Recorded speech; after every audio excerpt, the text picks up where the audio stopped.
fellow Goosebumps fans. I know this is a short lived series, but I always find more things to talk about. So, why don't we talk about the books that haunted me? So, let's go with the inspiration and then how it's haunted me even more since I actually got rid of those decades ago. So, first things first was the fact of my dad, which my dad is a mysterious man as well. In a way, you can actually believe he's mysterious. I would love to tell you everything, but I can't. Only for my fiance, who will someday show up. As for everyone else, I can't tell you diddly squat. But anyways, he's a horror buff. He did love horror movies. He did show me horror movies, question mark. Not really.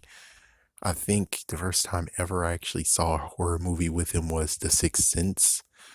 Also Salem's Lot and also Nosferatu. But the funniest part is that he tried to actually make me stop writing about Nosferatu, which is like, but it's good content that I can use someday in some stories I'm making. But anyways, this goes all the way back to 1999. I think it has to be 1999. Yeah, it had to be 1999. So my dad decided to give me books on that day. Well, I don't remember what day, but he gave me books. I don't remember if it was a birthday present or what. He showed up out of nowhere. He thought I actually would be interested in them, and I think that was just the big start of everything going awry. Because before then, I wasn't truly scared or frightened by Goosebumps, not at all. But then when the fear was stricken in me, that's when all hell broke loose. And, well, those books were really a big messed up issue of where I can sense an evil presence within them. Yes, my special sense, I sense something messed up. The question is, where did he get them? Why did he get that idea of thinking it's a good idea? And yeah, it's like, where exactly did these come from? For all I know, he could have gotten it from one weird freaking shop. And it's like, well, that's why the shop was cussed. So the books, for everyone know, the unloved books of mine was, of course, Phantom of the Auditorium, Horror at Camp Jelly Jam, and of course, the one that haunts me the most is Scarecrow Walks at Midnight.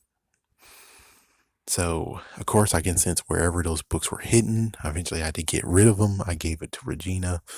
And of course, that could even be a messed up tale saying that if they were haunting me and enchanting me, trying to freaking do even more harm, then what the hell did I do to Regina?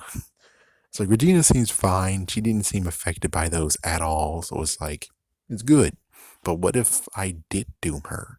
What if those books actually was getting into her mind and I wouldn't even know that she's dealing with any issue because I didn't really ask and she didn't seem affected by them at all. But what if she secretly was affected by them? That deserves to be a nice little story in its own, a fictional story about how cursed those books really are. But anyways, back to the real topic at hand. When those books was near me and I saw Scarecrow Walk at Midnight, and yes, I know that there was a TV show too, but the TV show did not actually haunt me, and I don't think I even saw the episode. I'm pretty sure I didn't see the episode as a kid. Well, as a kid, as for teenage, like teenage Gohan wise, that's when I did see it. But other than that, no.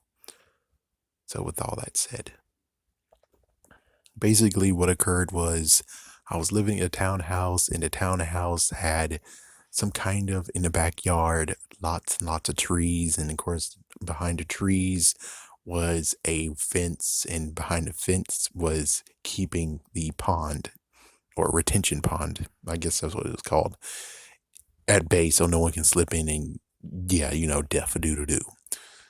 The only messed up part is that my imagination went wild and actually used that along with the books, in quotations, the books, used that to actually be like, yes. And then all of a sudden, coming out of those trees were the freaking scarecrows, and the scarecrows were walking straight at me, straight into the freaking townhouse. And of course, before anything else could happen, I woke up. Special thanks to another special ability where bad dreams can't affect me at all. No nightmares. That really wasn't a nightmare. That was just a freaking thing. And plus, that was just the books freaking affecting my mind. And the books found a way after it left, since I did read Wolf of the Beaver Swamp.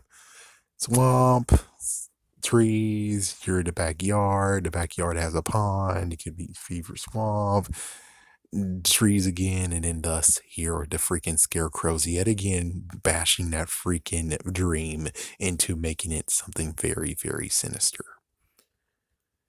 Then after that, it shows up every once in a while. It's like, yeah, it has been a long time since I saw it, but it did show up a few more times. They did, and well, nothing really occurred, you know? It's just a nice little franken thing of being like, beware, we're intimidating you. Are you scared yet?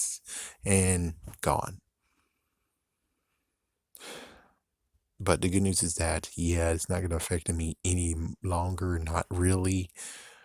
But it does bring the questions of where it's like they did actually affect my mind. They did actually try to get at me. And thank goodness it's like nothing that's like, no distance between us will defeat it. We will come at you, even if we're miles away. We will come and we will evade your dreams once again. It's like that didn't happen, thank goodness. It's like, yeah, as long as it's like very close, it can happen.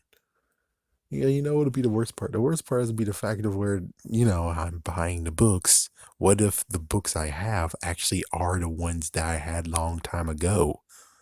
Oh, now that is the creepiest thing I would ever have to say. And if it's true, which thank goodness there's no marker to actually where it's like, yeah, I marked them just in case if they do come back. No, I didn't do that. So let me tell you, if they do and I actually do sense them and it's them, I will burn them. That's how it goes. Have a scary day. Have a scary night.